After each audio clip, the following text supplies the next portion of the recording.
と僕が話したいこと早く話させてくれ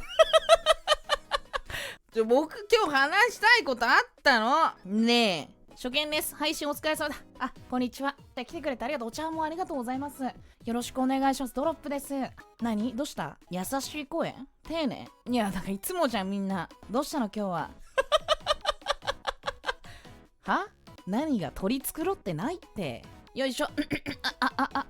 今日もいい天気だねみんな。俺ドロップ。何？よそ行きの声？いや、よその方が来てくれたんだったらよそ行きの対応にはなりますよ、そりゃ。